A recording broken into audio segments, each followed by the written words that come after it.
औज़ुबिल्लाहि मिनश शैतानिर रजीम बिस्मिल्लाहिर रहमानिर रहीम। अच्छा जी, कल हमने जो स्टडी ऑन हमने कल स्टडी जो किया था वो क्या था? हाँ उसामा, बिल्कुल कैमरा ऑन है, कोई इशू नहीं है। ओके, तो हमने जो कल स्टडी किया था वो मेथड्स और फंक्शंस को हमने स्टडी किया था कि मेथड्स और फंक्शंस में क्या डिफरेंस है। ठीक है, अब मुझे ये बताओ उसामा कि मेथड्स और फंक्शन में क्या डिफरेंस है। उसामा भाई, उसामा आपकी आवाज़ नहीं आ रही।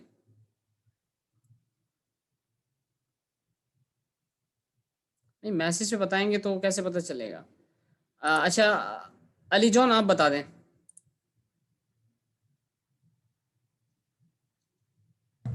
तो मैं कल की क्लास में नहीं था इसलिए मुझे वो आइडिया नहीं। फंक्शंस का मुझे आइडिया है बस। ओके, अकील आपको पता है फंक्शंस और मेथड्स में क्या डिफरेंस है?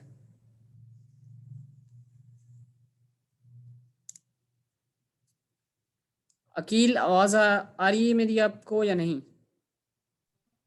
जी जी, आ रही है। आर्गुमेंट्स का आई थिंक वो होता है सर डिफरेंस के, एक में शायद देते हैं और एक में आर्गुमेंट आई थिंक नहीं देते, वो कॉल होता है नहीं, आप इस गलत तरह बता से। रहे हैं। इसका मतलब है आपने क्लास नहीं, फिर मिस्टेक इसमें थोड़ी सी मेरी भी है कि लेक्चर जो है वो लास्ट अपलोड क्लास नहीं। ली नहीं सर, वो लास्ट क्लास ली नहीं मैंने सर। हाँ, वैसे इसी वजह से शायद आपको नहीं पता। चले मैं बता देता हूँ कि मेथड्स और फंक्शंस में जो डिफरेंस है वो ये है कि जो हमारे पास मेथड होते हैं वो वैल्यू रिटर्न नहीं करते। ठीक है, और जो फंक्शंस होते हैं हमारे पास वो वैल्यू रिटर्न कर रहे होते हैं। ठीक है अली भाई, आवाज आ रही है मेरी? जी, अब आ रही है उसामा साहब।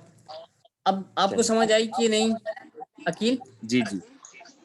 मेथड्स और फंक्शंस में बेसिक सा डिफरेंस ये है कि जो मेथड्स होते हैं वो वैल्यू रिटर्न नहीं करते, जबकि जो फंक्शंस होते हैं वो हमें वैल्यू रिटर्न कर रहे होते हैं। ठीक है, अब अगर हम बात करें, let's share my screen now. Screen आ रही है मेरी? जी आ रही है। ओके, तो विजुअल स्टूडियो को मैं ओपन कर रहा हूँ और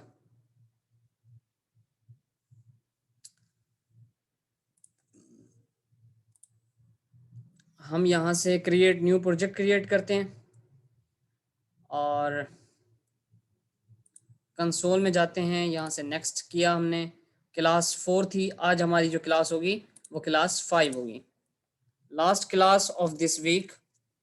और इंशाल्लाह on Sunday we will conduct your test what you learn from this class. Okay, हमारे पास इस क्लास को मैं क्लास 5 कह देता हूँ और मैंने क्रिएट के बटन पर क्लिक कर दिया। Now my class is creating.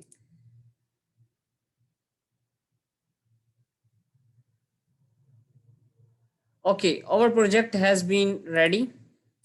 सो हमारे पास जो फंक्शंस और मेथड्स में डिफरेंस है, मैं दोबारा से अगेन रिपीट कर देता हूँ। ये देखें, हमारे पास एक न्यू क्लास, जब हम ऐड के ऊपर क्लिक करते हैं और यहाँ से क्लास पे जाते हैं, मैं इसको क्लास को नाम देता हूँ माय क्लास। ठीक है, और यहाँ पर इसको मैं बाय डिफ़ॉल्ट क्या होती है, ये पब्लिक होती है, लेकिन हम अगर इसको प्राइवेट कर देंगे तो ये क्लास कहीं और एक्सेस नहीं हो सकेगी। Getting my point? अब हमारे पास जो फंक्शंस होते हैं वो क्या होते हैं, या तो फंक्शंस के साथ फिर उनकी डेटा टाइप भी होती है। जैसे मैं ऐड की बात करूं, अब ये इसकी डेटा टाइप मैंने क्या रखी है, इंटीजर रखी है, और ऐड उसका नाम रखा है फंक्शन का। Integer A is equal to 3 लिखा मैंने, integer B is equal to 4 लिखा, इंटीजर सी के अंदर मैंने ए मल्टीप्लाई बाय बी कर दिया। तो अब 4 3 जो रिजल्ट होगा 12 वो सी के अंदर चला जाएगा, और मैं क्या करूँगा, यहाँ से रिटर्न सी करूँगा। मैं स्ट्रिंग रिटर्न नहीं कर सकता क्योंकि मेरी डेटा टाइप क्या है, इंटीजर है। इसी तरह फिर मेथड्स की बात करें तो मेथड्स के अंदर क्या होता है, वॉइड कीवर्ड यूज होता है, और हमारे पास ये, मैं अगर इसको नाम देता हूँ इस मेथड को प्रिंट का, ठीक है, और मैंने ब्रैकेट ओपन की और ब्रैकेट क्लोज की, और मैं इसके अंदर CW लिख देता हूँ, तो अब मैं कहता हूँ हेलो वर्ल्ड। ठीक है, तो मेरे पास क्या हुआ, ये मेथड हो गया। ये मेरे पास फंक्शन था, ये मेरे पास मेथड था। ठीक है, यहाँ तक क्लियर है बात? और फिर हमारे पास क्या होता है कि क्लास का हम ऑब्जेक्ट बनाते हैं। ऑब्जेक्ट किस तरह से बनाते हैं, ये देखें, माई क्लास लिखा मैंने, यहाँ M लिखा, इज इक्वल टू न्यू का कीवर्ड यूज किया मैंने माई क्लास, और ये उस क्लास का ऑब्जेक्ट बन गया। ऑब्जेक्ट इस तरह से हम क्रिएट करते हैं। अब मैं क्या करूंगा, एम डॉट करूंगा, जब एम डॉट ऐड करूंगा तो क्या होगा कि ये मेरे पास उस फंक्शन को कॉल कर रहा है। जब मैं एम डॉट करके, तो मेरे पास उस क्लास की प्रॉपर्टीज, तमाम की तमाम प्रॉपर्टीज आ जाएंगी। अब जैसे प्रिंट आ रहा है, प्रिंट क्या है मेरे पास, वॉइड है, यानी मेथड है। ठीक है, तो ये मेरे पास आ गया। अच्छा, ये तो हो गई हमारे पास कल की क्लास की मेथड और फंक्शंस बनाने की बात। अगर हम आज बात करें कि हमारे पास मेथड ओवरलोडिंग का एक कॉन्सेप्ट है, आप लोगों को ये चीज पता होनी चाहिए कि बेसिक सा, और तकरीबन मैंने अपनी लाइफ में अब तक जितने भी इंटरव्यू दिए हैं उसमें मेथड ओवरलोडिंग का पूछा जाता है। ये इंटरव्यू, हर इंटरव्यू के अंदर ये बेसिक सा क्वेश्चन पूछा जाता है कि मेथड ओवरलोडिंग क्या होती है। सही है, मेथड ओवरलोडिंग क्या होती है कि आपके पास एक मेथड हो, और से सुनिएगा इस बात को, एक मेथड है जिसके अंदर एक स्ट्रिंग ए पास हो गया उसके पैरामीटर में। ठीक है, इसी तरह एक और मेथड है उसी नाम से, लेकिन उसके अंदर पैरामीटर्स दो पास हो रहे हैं, या डिफरेंट डेटा टाइप्स पास हो रही हैं, दो पास हो रही हैं। ठीक है, तो क्या कहलाएगी मेरे पास, मेथड ओवरलोडिंग कहलाएगी।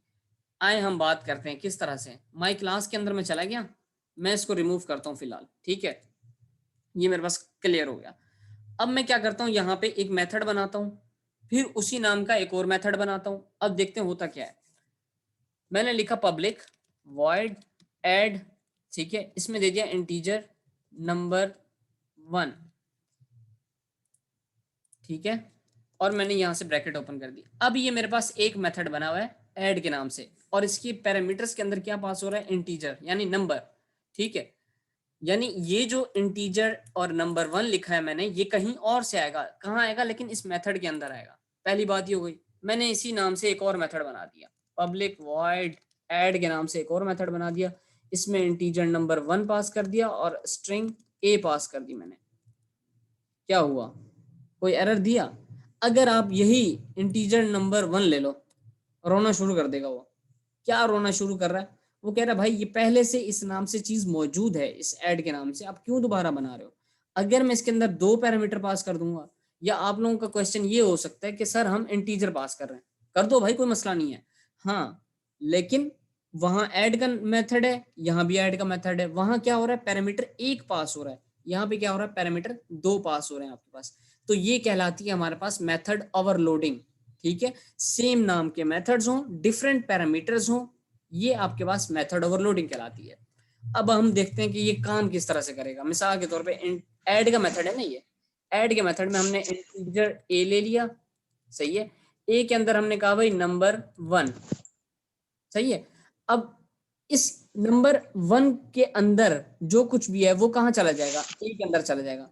मैं उसे कहता हूं कि भाई जो ए के अंदर जो कुछ भी है उसे प्रिंट कर दो। ठीक है, CW करके मैंने डबल टैप दबाया और मैंने कहा माई फर्स्ट मेथड। ठीक है, और इसके अंदर मैंने प्लस, प्लस का मतलब क्या होता है, कॉन्कैटिनेट करना, और ए लिख दिया मैंने। अब क्या होगा कि ए के अंदर जो कुछ भी पड़ा है वो मेरे पास यहाँ पर आ जाएगा। सही है, अब हम आते हैं इसी तरह दूसरे वाले के अंदर। यहाँ पे मेरे पास इंटीजर ए है और नंबर 1 है।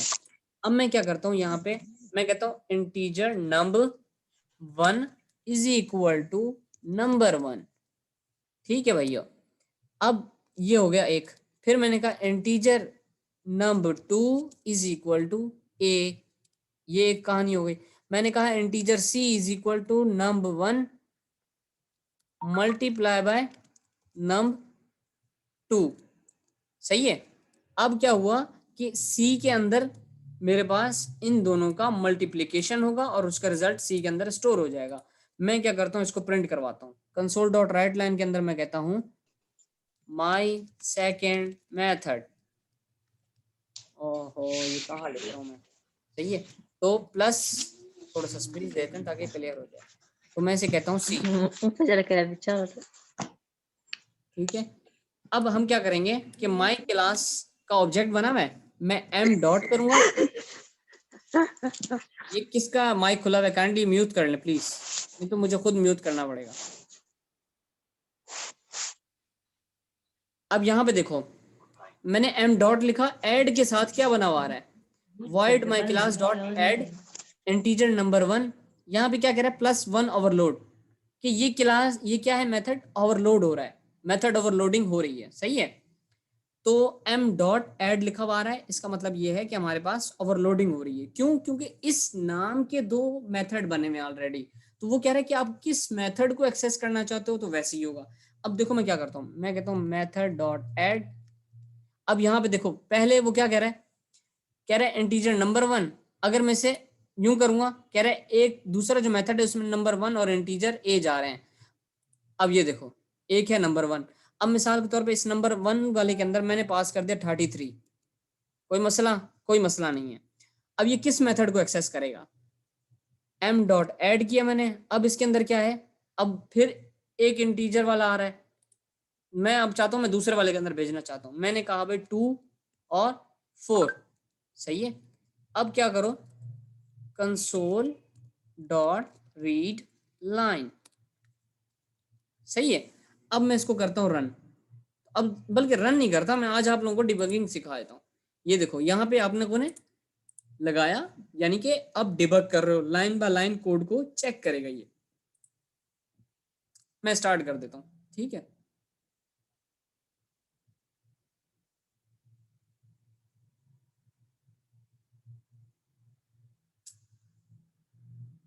यहाँ पे आ गया। अब हम क्या करेंगे, F11 दबाएंगे। जब F11 दबाया, वो क्लास के ऑब्जेक्ट के ऊपर आ गया, m डॉट एड और 33। अब देखो किस मेथड पे गया, यहाँ गया। अब नंबर 1 के अंदर क्या आ रहा है, 33 आ रहा है, सही है। थोड़ा सा नीचे करो, अब नंबर 1 जो था वो हमने उठा के ए के अंदर डाल दिया, 33 ए के अंदर आ गया, ये क्या कर देगा, इसको प्रिंट कर देगा, सही है। ये देखो अब क्या कर रहा है ये, m डॉट एड। अब ये किस मेथड के अंदर जाना चाहिए, ये जाएगा इसके अंदर नंबर 1 और इंटीजर ए। इंटीजर ए के अंदर 4 आया क्योंकि दूसरा नंबर 4 था, नंबर 1 के अंदर 2 आया। अब नंबर 1 के अंदर नंबर 1 की वैल्यू चली गई जो कि 2 थी, यहाँ 2 था ना, देखो 2 आ गया नंबर 1 के अंदर, और ए के अंदर क्या था मेरे पास 4, 4 कहाँ गया नंबर 2 के अंदर। सी के अंदर क्या आया, उसने इस नंबर को, यानी इस नंबर को इस नंबर से मल्टीप्लाई किया, तो जो रिजल्ट आया उसने यहाँ रख दिया। अब क्या करेगा, ये प्रिंट करवा रहा था, तो देखते हैं क्या रिजल्ट आता है। ये देखो, my first method 33, my second method 8। हाँ भाइयों, क्लियर हुआ? अगर हम लोग मेन की क्लास के अंदर सी डॉट करके जो आपने 2 लाइनों में हार्ड कोड वैल्यूज की 32,4, तो अगर हम लोग इनकी लाइन चेंज करते, मतलब 2,4 वाली को ऊपर लिख दें, 33 वाली को नीचे लिख दें, तब भी ऑटोमेटिकली जहाँ पे 2 पैरामीटर्स पास हुए वहाँ पे 2,4 देगा। एग्जैक्टली बिल्कुल, इससे कोई फर्क नहीं पड़ता, चाहे इसको आप 1000 नंबर वाली लाइन के ऊपर रखें या फिर 200 नंबर लाइन के ऊपर रखें, ठीक है। अभी ये लाइन नंबर आपके 15 पे पड़ा हुआ है, सही है। अगर आप इसको 14 पे रखेंगे तो ये 14 पे, लेकिन बनाना क्या है, पहले ऑब्जेक्ट क्लास का बनेगा, उसके बाद ही ये मेथड यूज हो सकेंगे, उसके बगैर पॉसिबिलिटी नहीं है। अच्छा, और अगर मेथड के अंदर मैंने 3 पैरामीटर्स दिए और यहाँ पे 2 डिक्लेयर करवाए हैं, फिर क्या करेगा? मसला एरर करेगा, देगा? हाँ बिल्कुल देगा। वो अंधा थोड़ी है कि वो, उसको क्या पता कि आप जो है वो 3 मेथड वाला, उसको कोई पैरामीटर ही नहीं मिल रहा। वो देखो क्या कह रहा है, no overload for method add takes 3 arguments. Arguments का मतलब पैरामीटर्स होता है, ठीक है। यानी वो कह रहा है कि कोई ऐसा ओवरलोड मेथड है ही नहीं जो 3 पैरामीटर ले रहा हो। ठीक हो गया, क्लियर है। गुड। अकील समझ आई आपको?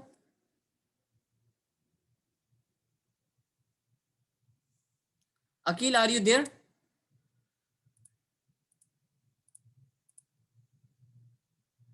अकील? नहीं है कि चला गया। चले, अली जॉन आपको समझ आ गई है? जी सर, आ गई है। गुड हो गया। अच्छा जी, अब हम क्या करते हैं कि ये हमारे पास था मेथड ओवरलोडिंग, ठीक है। अब इसी तरह फंक्शन ओवरलोडिंग भी होती है, सही है। फंक्शन ओवरलोडिंग किस तरह से होती है, आए वो भी आपको दिखा देता हूं मैं। यहां पर आया मैं, इनको मैं कमेंट कर देता हूं और फिर ये बाद में आप लोग मुझसे ले सकते हो।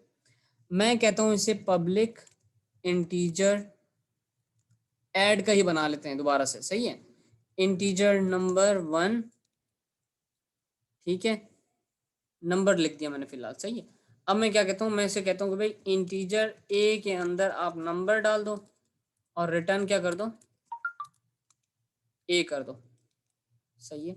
अब मैं कहता हूँ फिर public integer add integer number 1 comma number, अब देखो इंटीजर डेटा टाइप बतानी पड़ेगी ना, नंबर 2, सही है।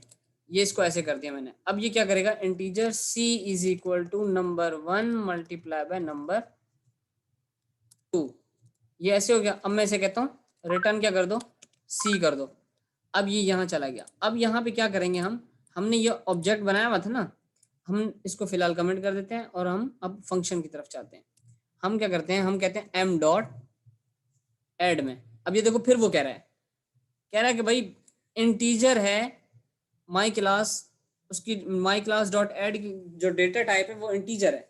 कैसे, यहाँ पे देखो पता चल रहा है ये इंटीजर लिखा हुआ है, सही है, ये इंटीजर है। तो वो कह रहा है ओवरलोड करना पड़ेगा इसे। मैंने कहा भाई ऐड करो, सही है। ऐड के अंदर क्या कर दो तुम, यहाँ पे डालो 3, ठीक है। अब मैं कहता हूँ m डॉट ऐड के अंदर तुम क्या डाल दो, एक डाल दो तुम 4, एक डाल दो 6, ठीक है। और मैं कहता हूँ इसको भी प्रिंट कर दो और उस बाकी जो आए उसको भी प्रिंट कर दो। मैं ये कहता हूँ कि भाई इंटीजर इसको तुम एक इक्वल ले लो, सही है, और वहां से जो इंटीजर रिटर्न होकर आए तुम उसको c के इक्वल ले लो। अब क्या करो, मेरे को जो पहला वाला है कंसोल डॉट राइट लाइन, ठीक है। अब इसके अंदर तुम, मैं इसे कहता हूँ मेरा पहला फंक्शन, इसके अंदर तुम a रख दो, ठीक है। और फिर मैं इसे कहता हूँ कंसोल डॉट राइट लाइन मेरा दूसरा फंक्शन, और मैं इसे ये कहता हूँ कि भाई इसके अंदर तुम मेरा c रख दो।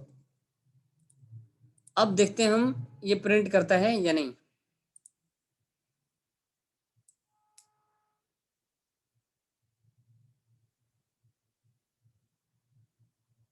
अभी देखो यहाँ पे आगे कर्सर पे रुक गया। मैं क्या करूँगा, F11 दबाऊंगा, ये चला गया इस पहले पे। इसके अंदर क्या आ चुका है, इस टाइम 3 आ चुका है। 3 उठाया इसने, 3 रिटर्न कर दिया, वापस आ गया। अब मेरे को यहाँ ए के अंदर क्या मिल रहा है, 3 मिल रहा है, तो 3 प्रिंट करना चाहिए उसको, करेगा वो, सही है। अब दूसरे वाले पे आया, नंबर के अंदर 4 है, यहाँ पे 6 आया, ठीक है। सी के अंदर क्या आया, 4 मल्टीप्लाई बाय 6 24, 4 6 24, 24 सी के अंदर पड़ा। मैंने बोला इसको सी को क्या कर दो, वापसी रिटर्न कर दो, यानी वापसी भेज दो। अब वो जो रिटर्न हुआ है वो यहाँ आ गया 24। अब ये क्या करेगा, प्रिंट करेगा, ये देखो 3 और 24। तो अब हमने क्या स्टडी कर लिया, मेथड ओवरलोडिंग और फंक्शन ओवरलोडिंग, ये दो चीजें आज के हमारे इस टॉपिक में कवर हो गई। अब किसी का यहाँ तक कोई क्वेश्चन है तो पूछो जरा। मेथड ओवरलोडिंग की जरूरत क्यों पड़ती है और फंक्शन ओवरलोडिंग की जरूरत क्यों पड़ती है?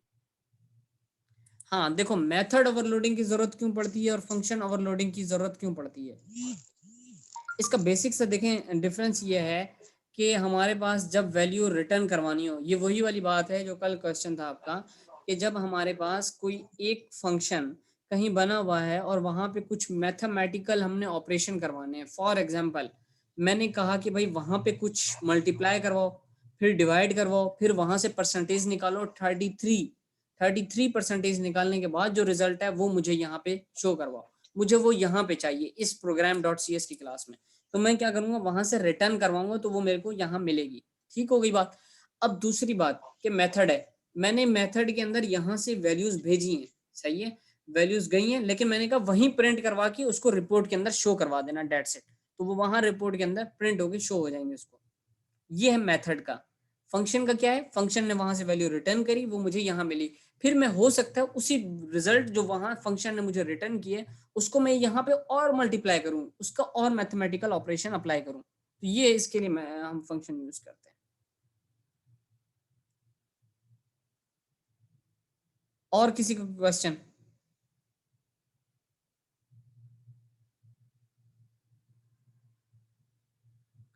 अली जॉन समझ आ गई?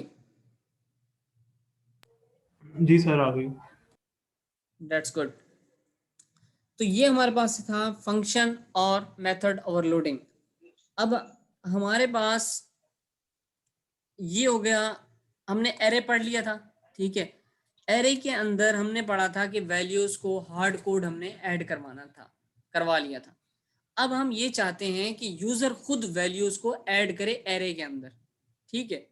एरे के अंदर यूजर वैल्यूज को खुद ऐड करे, उसके लिए हमें क्या करना पड़ता है?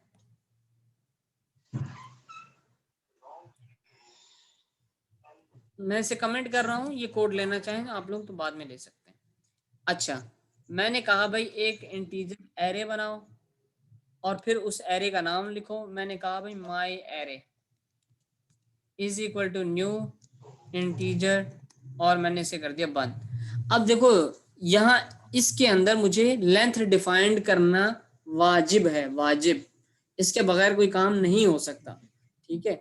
यानी कि आप जब तक लेंथ डिफाइन नहीं करेंगे तो वो एरे नहीं बनेगा, सही है। मैंने कहा भाई integer my array length is equal to 0, मैंने फिलहाल इसको 0 रख दिया। अब मैं क्या करता हूँ, मैं यूजर से कहता हूँ कि भाई enter the length of the array, ठीक है। मैंने यूजर से कहा एरे की लेंथ तुम इंटर करो। अब मैं क्या करता हूँ, माई एरे लेंथ के इक्वल में इंटीजर डॉट पार्स और फिर कंसोल डॉट रीड लाइन, ये कर दिया मैंने। अब क्या हुआ, जो यूजर वैल्यू लिखेगा वो कहाँ आएगी? माई एरे लेंथ के अंदर। अब मैं इसी माई एरे लेंथ को उठा के यहाँ पे डाल देता हूँ। यहाँ तक किसी को कोई दिक्कत? ये लास्ट की 2 लाइनें जरा समझाइए। ये देखो, मैंने पहले एक इंटीजर डेटा टाइप ले ली, उसका वेरिएबल डिफाइन किया, उसके अंदर मैंने कहा भाई अभी फिलहाल इनिशियली तौर पर 0 रखा हुआ इसके अंदर, ठीक है।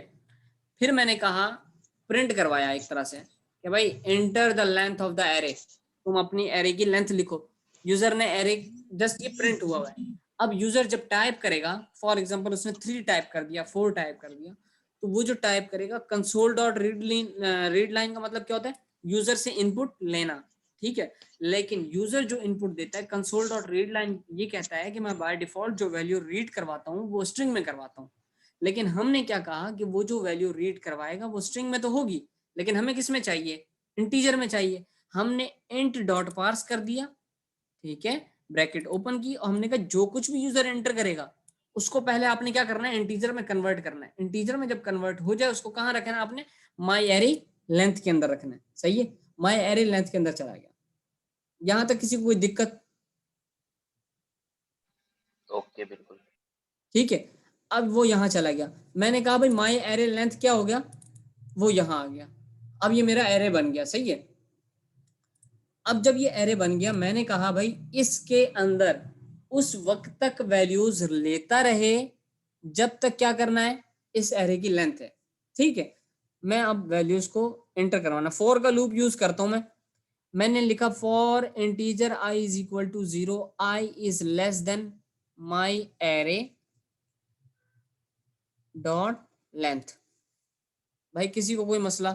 इसका मतलब ये कि जो इस एरे की लेंथ है उस वक्त तक चलेगा ये, यानी आई की वैल्यू इस टाइम क्या है? 0। 0 देखेगा, 0 छोटा है माई एरे डॉट लेंथ से। अगर उसकी लेंथ 3 है तो 0 तो छोटा हुआ ना 3 उससे, 3 से, तो वो क्या करेगा? अंदर आ जाएगा। जैसे ही देखेगा यहाँ पे 3 छोटा है 3 से, नहीं भाई नहीं छोटा, क्या हो गया?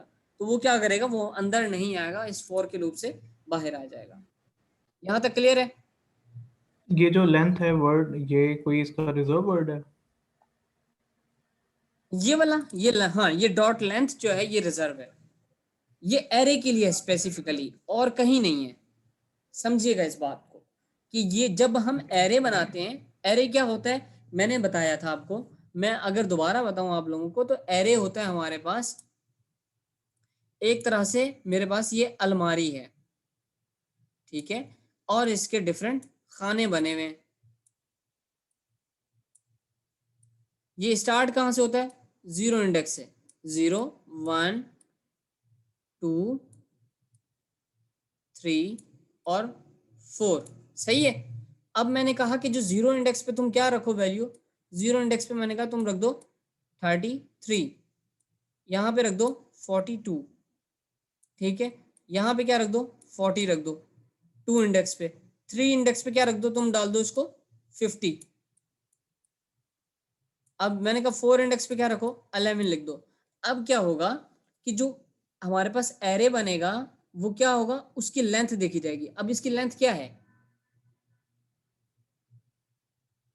5 5 5। गुड, क्यों, क्योंकि वो 0 से तो स्टार्ट करेगा, 0 1 2 3 4 और ये 5। अब यहाँ पे मेरे पास इसके अंदर क्या आएगा, अगर जो मैं लिखूंगा 3, मिसाल के तौर पे 3 लिख दिया, तो अब ये स्टार्ट होगा 0 1 और 2, यानी इसकी लेंथ कितनी हो गई फिर 3। 3 हो जाएगी। एग्जैक्टली तो अब ये क्या करेगा, ये माई एरे डॉट लेंथ, यानी यहाँ पे 3 स्टोर हो जाएगा। ये सिर्फ माई एरे की क्या कर रहा है, लेंथ को चेक कर रहा है। समझ आ रही है बात? जी ठीक हो तो ये गया। हमें हमेशा माया यूज करना होगा। नहीं, माई एरे यूज नहीं करना, ये तो नाम लिखा है ना मैंने। आप नाम तो इसको कुछ भी दे सकते हो, इसको नाम मैं उसामा दे देता हूँ अभी, तो ये उसामा के नाम पे भी चलेगा।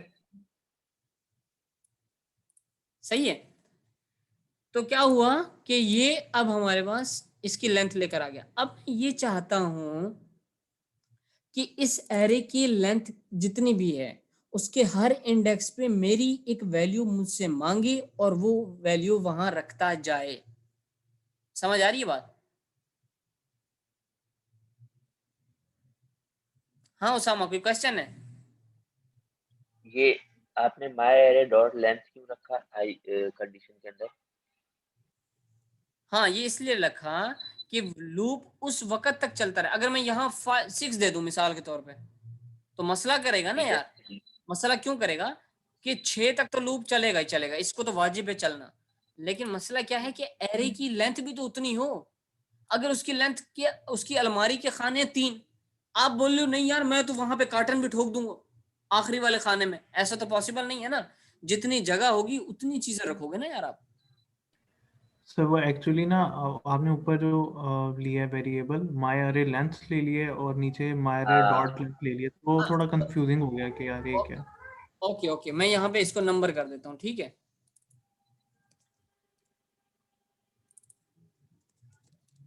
सही है, अब ये माई एरे हो गया। अब मैं इसे कहता हूँ माई एरे डॉट लेंथ। अब सही है। डॉट लेंथ लिखना जरूरी है। हाँ, डॉट लेंथ लिखना इसलिए जरूरी है क्योंकि देखो हमें इस एरे की लेंथ पता चल रही है ना। अगर इस एरे की लेंथ हमें नहीं पता चलेगी तो हम एरे लूप कितनी दफा चलाएंगे, फिर हमें तो नहीं पता ना। मैं अभी अभी यहाँ पे रुको, मैं आप लोगों को अभी डिबगिंग करके दिखाता हूँ, फिर देखना तुम। मैं सबसे पहले यूजर को कहता हूँ यार इंटर यार इंटर द वैल्यू ऑफ। अब वैल्यू ऑफ, अब समझना बात को, मैं यूजर से खुद मांग रहा हूं, क्या मांग रहा हूं, एंटर द वैल्यू ऑफ आई। सही है, फिर कौन कॉन्कैटिनेट करवाया मैंने, इसका क्या मतलब है? कि आई की जो कितना भी वैल्यू वो इंडेक्स। अब आई की वैल्यू क्या होगी 0। मैं उसे ये बोल रहा हूँ कि भाई 0 इंडेक्स की वैल्यू को लिखो, ये प्रिंट करवाया मैंने जस्ट, समझना इस बात को।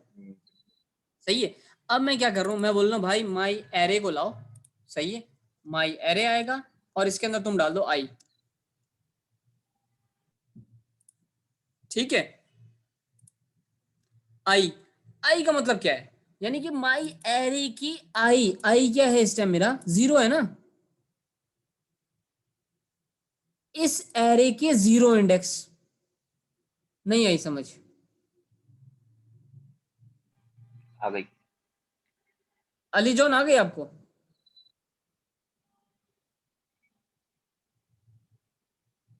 अली क्योंकि जॉन आवाज आ इनिशियली रही? वैल्यू 0 है। जी सर ठीक, आगे समझ। गुड हो गया। माई एरे क्या है, मेरे पास ये वाला एरे है, इसकी मुझे नहीं पता भाई, मुझे अभी कुछ भी नहीं पता। मैं यूजर एंटर करेगा जो वैल्यू ना, वो उसकी लेंथ भी होगी, उस उतना ही लूप चलेगा। समझ रहे हो बात? हम लोग उस दिन क्या कर रहे थे, अगर किसी ने पिछली यार लेक्चर एरे वाला नहीं देखा ना, तो वो एरे वाला देख ले, वो आई थिंक सेकंड क्लास है। उसमें क्या हो रहा है कि हमने एक एरे बनाया है, उसके अंदर लेंथ डिफाइन कर दी है, और हम लोगों ने खुद वैल्यूज हार्ड कोड लिखी है। हार्ड कोड वैल्यू को मतलब समझते हो, ये वाली, जैसे ये integer number is equal to 0 लिखा है ना, तो ये 0 क्या है, हार्ड कोड वैल्यू, यानी इस नंबर के अंदर मैंने हार्ड कोड वैल्यू 0 रख दी है इस टाइम। हम उस टाइम क्या कर रहे थे, हर एरे की इंडेक्स के ऊपर अपनी वैल्यू को हार्ड कोड करके रख रहे थे। सही है। अब हम हार्ड कोड नहीं कर रहे, अब हम डायनामिक वैल्यूज दे रहे हैं। हमने कहा कि भाई तुम्हारे पास एक एरे पड़ा हुआ है, जो मर्जी वैल्यू डालने डाल दो, जितनी एरे की लेंथ बनानी है बना लो। सही, ये सिनेरियो है, ये प्रोग्राम है।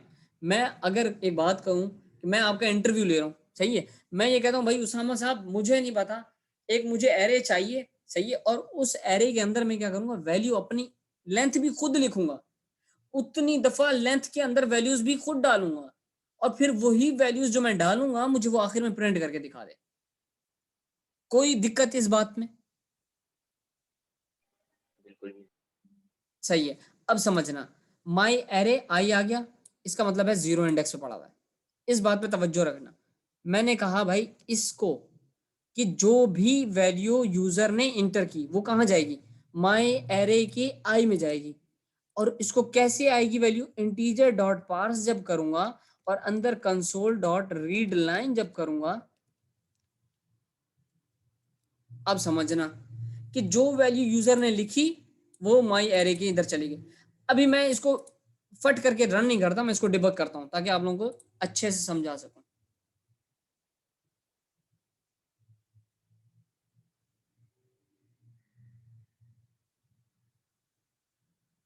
ये आ गया प्रोग्राम डिबगिंग पे, सही है। अब एक एक बंदे की तवज्जो कोड पे हो, मेरी तस्वीर पे नहीं देखना भले।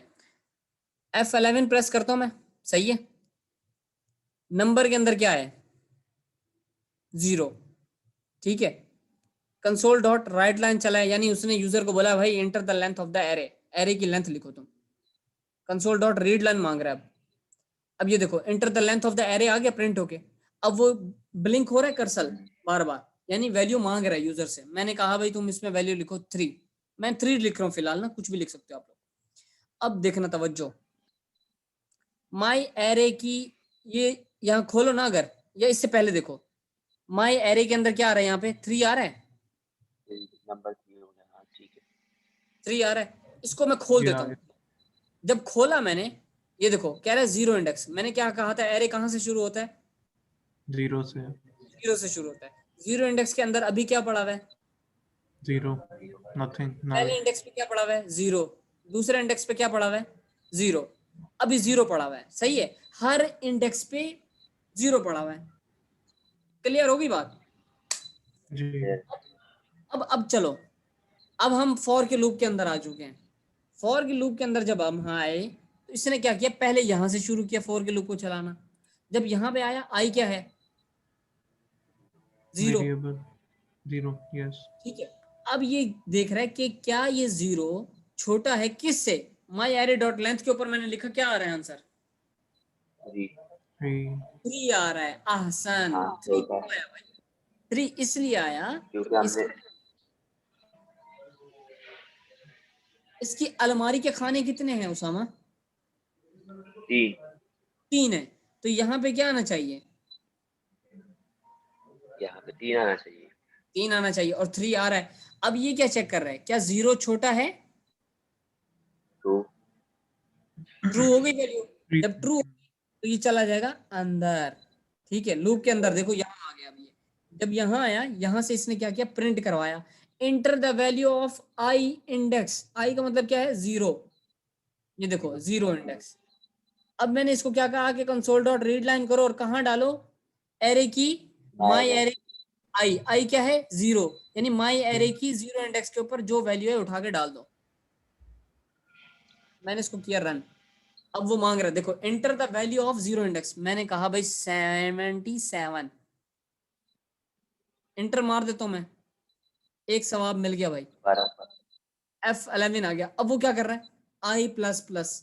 अब आई के अंदर इंक्रीमेंट कर रहा है। अगर मिसाल के तौर पे ये आई प्लस प्लस ना करता तो क्या होता, वो हमेशा क्या रह जाता, 0 रह जाता। कौन सा 0 रह जाता, ये वाला, ठीक है। इसकी मिसाल ऐसे भी है जो कि मैं आप लोगों को दूं, थोड़ा सा अच्छा भी होगा। वो ये कि अगर आजकल हम लोग अगर बूढ़े हो जाएं, बिल्कुल ठीक है, 2 साल की उम्र हो गई, हम बूढ़े हो गए, सही है, लेकिन हम मर नहीं रहे, क्या होगा? इसी तरह और भी जो जो जवान आ रहे हैं, बूढ़े हो गए, पड़े हुए हैं बिस्तरों के ऊपर, भाई वो सही जब बात पड़े है, रहेंगे, मौत खुदा मौत नहीं उनको देगा तो उनका क्या बनेगा यार? उनकी कौन हिफाजत करेगा? सही बात।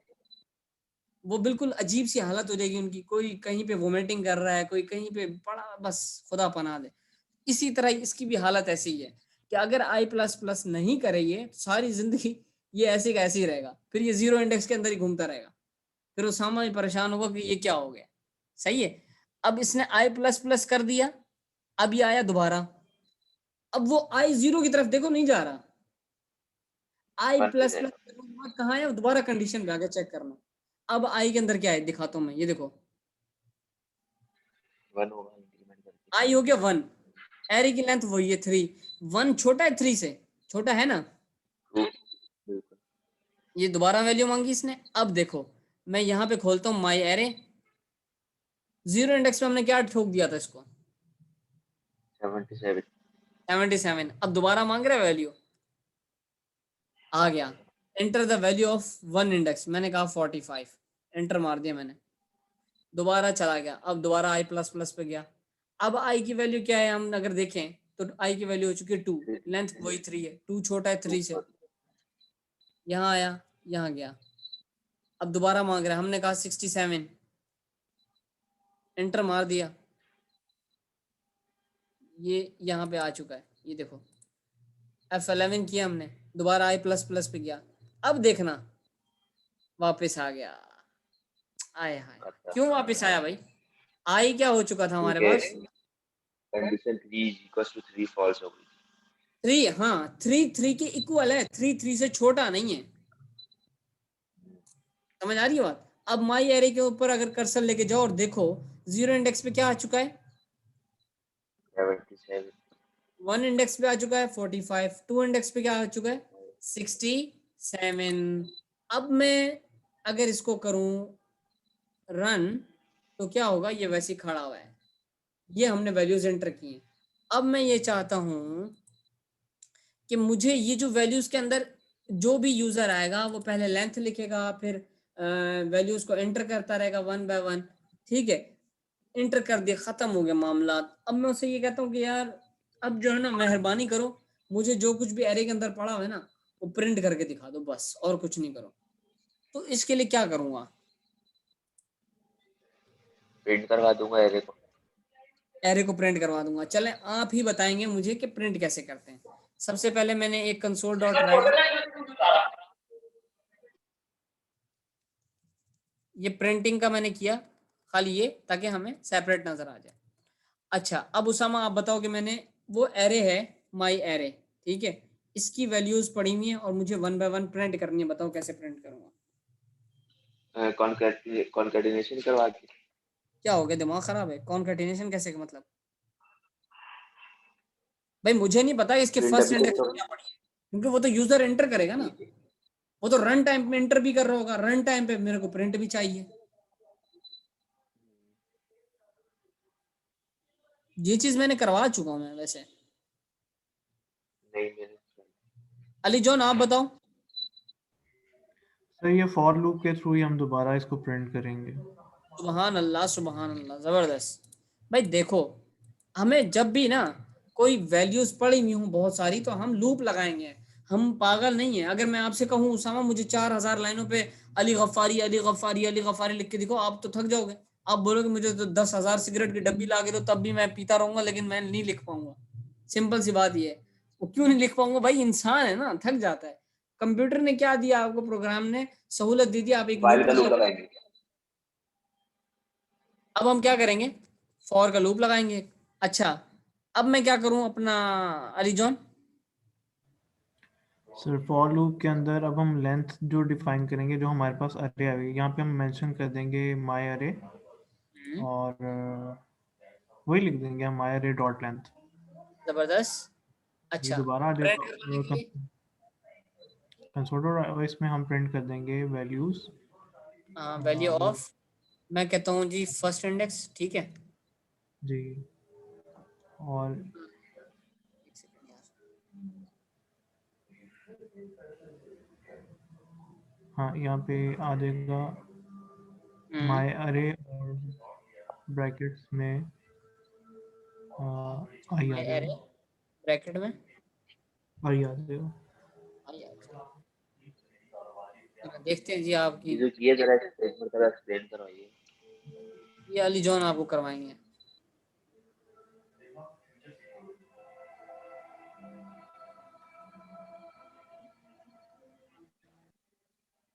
अब मांग रहे जी लेंथ ऑफ एरे, मैंने दे दिया 4, ठीक है। एंटर कर दिया, कह रहा है वैल्यू ऑफ जीरो इंडेक्स लिखो, मैंने कहा 23, फिर मैंने कहा 12, फिर मैंने कहा 67, फिर मैंने कहा 98। बेहतरीन, हाँ उसामा, कोई दिक्कत? कोई दिक्कत नहीं, लेकिन ये जो आखिरी लाइन करवाई है अली भाई ने ये जरा समझा दे। अली जॉन जरा इसको समझाओ ताकि आपको भी दोबारा से रिवीजन हो जाए। उसामा भाई, ये जो मैंने फॉर लूप लगाया है, मैंने जो बताया उसमें ये हुआ है कि जो फॉर लूप तो ठीक है, वो सिंटेक्स आपको आइडिया है, आई इज इक्वल टू 0, वहीं से हमने स्टार्ट लिया माई अरे डॉट लेंथ। अब ऊपर जो माई अरे के अंदर हमने जब उसने पूछा था कि अरे की लेंथ दो, वही लेंथ ऊपर वाले फॉर लूप में भी चली जाएगी, वही लेंथ नीचे वाले फॉर लूप में भी आ जाएगी। गुड। और फिर हमने उसको इंक्रीमेंट लगा दिया आई प्लस प्लस के थ्रू। अब हम जो वैल्यू प्रिंट कर रहे हैं, तो वैल्यू जब हम गेट कर रहे हैं ऊपर वाले फॉर लूप में, तो वो आ रही है माई अरे और ब्रैकेट्स के अंदर आई। तो आई की वैल्यू इंक्रीमेंट हो जा रही है, जैसे 0 1 2 3 4 वो चल रही है। सेम लाइक दैट आई की वैल्यू नीचे वाले में भी, क्योंकि ऊपर से हमने माई अरे डॉट लेंथ ले लिया, तो वही लेंथ दोबारा रिपीट होगी 4 तक। और माय ओके, अरे के अंदर जो फर्स्ट वैल्यू फर्स्ट इंडेक्स होगा, पहले वो उसको प्रिंट करवाएगा, फिर सेकंड को, फिर थर्ड को, फिर फोर्थ को। अली भाई जरा ये कर्सर हटाइएगा इसके ऊपर से, लेंथ के ऊपर से। ये लूप के इनर साइड पे या आउटर साइड पे बात करें? ठीक है आगे समझ आ गया, मैं लाइन मुझे विजिबल नहीं हो रही थी। चलिए ठीक ओके है, अली भाई, जज़ाकल्लाह। क्लियर हो शुक्रिया। गया? जी जी बिल्कुल। जबरदस्त। तो देखें, ये फायदा जो है ना, ये क्लास सिर्फ मकसद हाजिरी लगाना तो नहीं है ना, ताकि समझ भी आ रहा हो, मुझे भी फायदा हो कि हाँ, कि एक सदका जारिया जो है ना मेरी तरफ से हो रहा है, वाकई लोगों को इल्म में हसूल हो रहा है। क्योंकि इल्म बांटने से ही इंसान खुद बढ़ता है, ये मेरा अपना एक ईमान है और नजरिया है। अगर भले इस चीज को कोई समझे, भले कोई पैसे लेता हो, अच्छी बात है, वो अपनी मेहनत करता है, लेकिन ये हरगिज नहीं है कि यार लोग वाकई, ये मैंने चीज नोट की है कि लोग मुफ्त की चीज की कदर नहीं करते। अभी आप लोगों के सामने है, पता नहीं कितने ग्रुप्स बनवाए थे, लेकिन आने वाले हजरात देखो खाली यही है, बाकी सब गायब है। खैर, कोई मसला नहीं। लेकिन ये है कि मैं फिर कहूँगा आप लोगों को, सबको जो सुन रहे हैं, कि जब तक आप लोग प्रैक्टिस नहीं करेंगे ना यार, तो programming is not a piece of cake. ये वर्ड याद रखिएगा, programming is not a piece of cake. Piece of cake नहीं है कि आप उठा के ऐसे और खा लें और वो उसका अपना मज़ा आ जाए, पॉसिबल नहीं है। जितनी ज़्यादा प्रैक्टिस करेंगे ना यार, उतना ज़्यादा आप लोगों की स्किल्स और लर्निंग बढ़ेगी, और जितनी क्रॉस क्वेश्चनिंग करेंगे उतना ही कामयाब होंगे। मैं अगर आप लोगों को अपनी मिसाल दूं, हम लोग टिल नाउ इस लेवल तक भी मैं अपने कोलीग्स के साथ बैठ के बहस कर रहा होता हूँ, यार एम्प्टी स्ट्रिंग और नल स्ट्रिंग में क्या डिफरेंस है, यार कंस्ट्रक्टर चेनिंग क्या होती है, मतलब हम एक दूसरे से, ताकि जो क्वेश्चंस हैं वो रिकॉल होते रहें। कोडिंग करना मुश्किल नहीं है यार, आप लोग अभी सिर्फ सिंटैक्स सीख रहे हो, बेसिक सीख रहे हो। जब बेसिक सीख गए ना, आगे कुछ भी करोगे। मैंने कहा यार मुझे एक स्कूल का सिस्टम बना दो, कोई मुश्किल नहीं है। रिपोर्टिंग बनानी होगी, रिपोर्ट जनरेट करनी होगी, बाकी चीजें करनी होगी, तो उसके लिए क्या होगा, आप लोग गूगल करोगे, आप लोगों को हर चीज आसानी से आ जाएगी। यहाँ तक बात हो गई क्लियर, और दैट्स इट। अच्छा जी, अब हम लोग एक नेक्स्ट सेशन स्टार्ट करते हैं। ये था हमारा basic C sharp console application से रिलेटेड था, जिसमें हम लोगों ने क्या क्या टॉपिक्स कवर किए हैं। अली जॉन, अगर आपको याद हो तो काइंडली रिपीट कीजिएगा। डे 1 पे मैं नहीं था, लेकिन उसके बाद मुझे याद है कि फिर हमने किया था फ्लोट, इंट और डबल। ये जो सॉरी ये वेरिएबल को रजिस्टर करने के लिए जो हमारे पास डेटा टाइप्स हैं, ये हमने देखी थी। जी, आफ्टर दैट हमने इनकी मल्टीप्लिकेशन, सब्ट्रैक्शन, डिवीजन, इनके फंक्शंस हमने किए थे। ऑपरेटर्स मेथड से नॉट फंक्शंस, ये याद रखिएगा, ऑपरेटर्स कहा जाता है इनको। Sorry, operators. मेथड से शोर तो नहीं आ रहा? नहीं नहीं, ओके। नहीं, एक्चुअली पीछे टीवी चल रहा था तो मैंने कहा शायद शोर। अच्छा, फिर उसके बाद हमने उनके ऑपरेटर्स हमने देखे थे, उन पे हमने ऑपरेशन फंक्शंस अप्लाई किए थे और उनके रिजल्ट्स देखे थे। After that in the same class हमने थोड़ा सा हिंट लिया था इफ एल्स का, और नेक्स्ट बिल्कुल, डे फिर हम मूव किए थे और नेक्स्ट डे में हमने इफ एल्स हमने देखा था, स्विच स्टेटमेंट हमने देखी थी गुड और स्विच स्टेटमेंट के साथ फिर और वाइल उसमें फॉर और हाँ जी वाइल और फॉर लूप हमने देखा था। गुड। अ, फिर कल की क्लास में मैं मिस कर गया था, मुझे कुछ काम से जाना पड़ा। आज की क्लास में हमने ये चीज़ें कल की क्लास में हमने डिफरेंस देखा था मेथड्स और फंक्शन में क्या क्या होता है, और जी। एक्सेस मॉडिफायर्स पढ़े थे। वो 3 तरह के होते हैं, पब्लिक, प्राइवेट और प्रोटेक्टेड। और ऑब्जेक्ट किस तरह बनता है मेन क्लास में ये देखा था।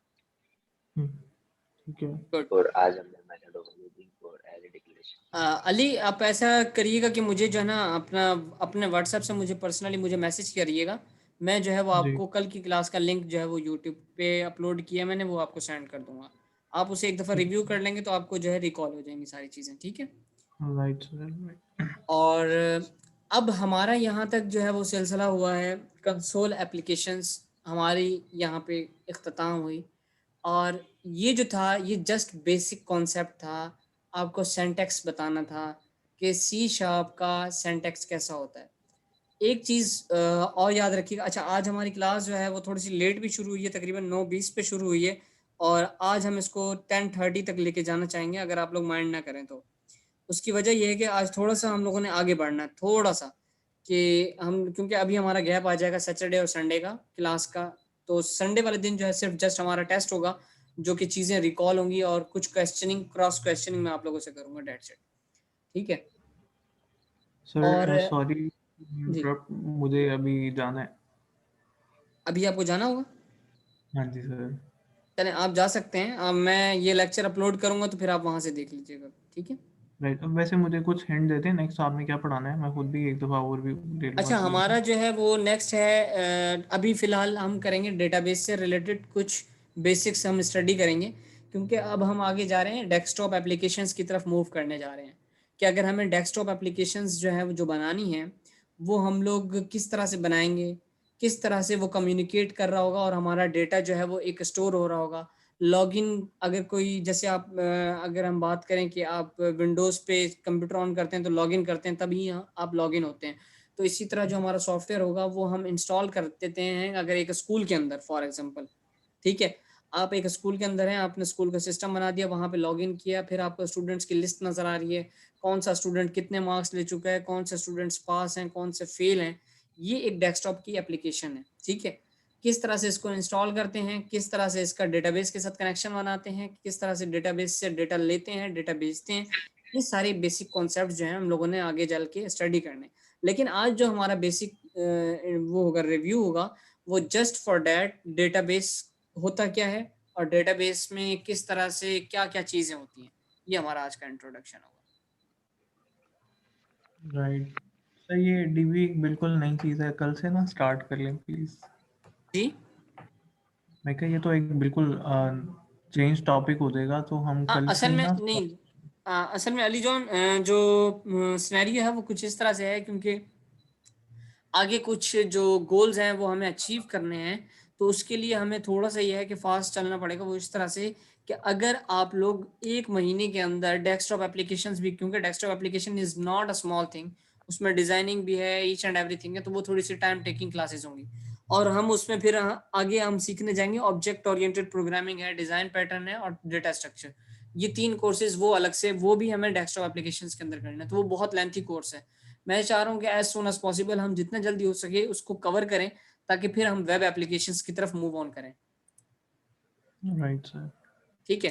तो कोई मसला नहीं है, लेक्चर अपलोड होगा, आप बाद में देख सकते हैं, वहीं तक आपने जहां तक आज क्लास ली होगी आप वहां से उसे आगे फॉरवर्ड करके देख लीजिएगा, कोई मसला नहीं है। चलिए ठीक है, थैंक यू सर, शुक्रिया। Okay, thank you, take care, अल्लाह हाफिज़। अल्लाह हाफिज। अच्छा जी गाइस, बाकी जो है वो जस्ट मुझे 5 से 10 मिनट देंगे और बेसिक हम इंट्रोडक्शन कर लेते हैं डेटाबेस से रिलेटेड। अच्छा देखो यारो, होता क्या है कि हमारे पास जब भी डेटा कहीं ना कहीं स्टोर हो रहा होता है, ठीक है, और आई होप सो कि सब छोड़ चुके हैं, सिर्फ उसामा भाई बैठे हैं। और अब हमारे पास क्या होता है कि जब डेटाबेस के अंदर होता क्या है एक्चुअली, डेटाबेस के अंदर हमारे पास देखें, ये एक हमारे पास एक जगह है एक तरह से, ठीक है, या एक तरह से मेरे पास ये डस्टबिन है, सही है, एक जगह है।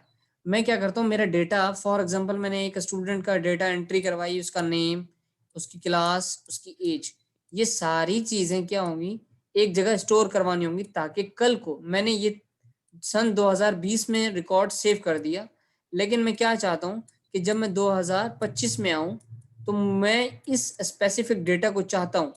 तो पहले क्या होता था, ये वाला जो डेटा है ये किसी फाइल्स के अंदर सेव हो रहा होता था, ठीक है, किसी फाइल के अंदर सेव हो रहा होता था, लेकिन अब जाहिर है जिस तरह से हर चीज़ एडवांस हुई है तो ये डेटा एक डेटाबेस के अंदर सेव होना शुरू हुआ।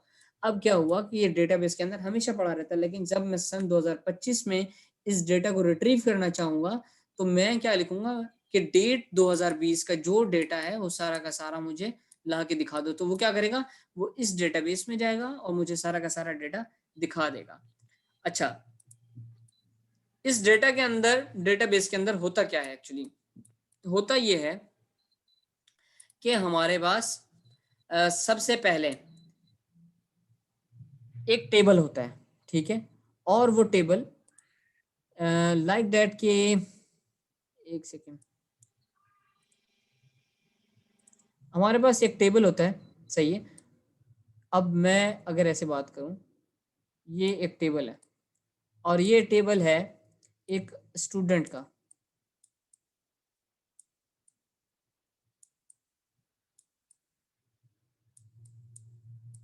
ये स्टूडेंट का टेबल है। मैंने कहा स्टूडेंट नंबर 1 है, फिर 2 है, फिर 3 है, फिर 4 है, ठीक है।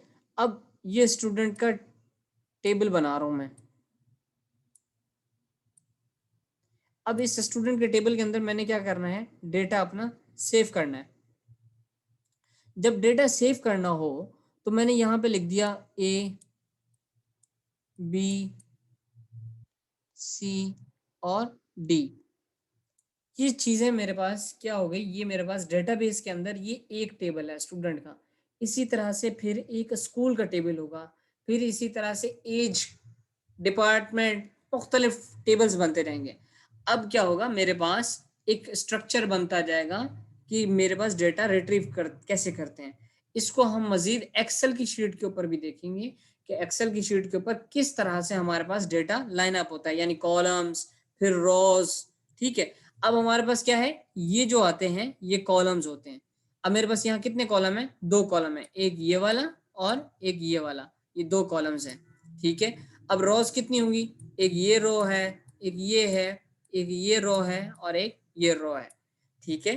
तो मेरे पास क्या हुआ कि कॉलम्स और रोज के ऊपर एक मेरे पास टेबल बनता है, और डेटाबेस के अंदर क्या होते हैं, मेरे पास टेबल्स होते हैं। क्लियर हुआ उसामा? जी सर। ओके, तो ये हमारा बेसिक है डेटाबेस का। पहले क्या होता था, हमारे पास डेटा फाइल्स के अंदर सेव होता था, फाइल्स के बाद अब हमारे पास डेटा डेटाबेस के अंदर सेव हो रहा होता है। यहाँ तक आज हम इसको रखते हैं, फिर हम इसको जब एसक्यूएल पे प्रैक्टिकल करने जाएंगे तो फिर हम ज़्यादा इसको अंडरस्टैंड कर सकेंगे कि ये एक्चुअली होता किस तरह से, ठीक है। ठीक है। कोई क्वेश्चन हो आपका तो सामा पूछ सकते हैं आप। नहीं, डेटाबेस के बारे में तो कुछ नो हाउ है मुझे, बाकी आगे पढ़ेंगे तो इंशाल्लाह। Okay, thank you so very much, अल्लाह हाफिज़।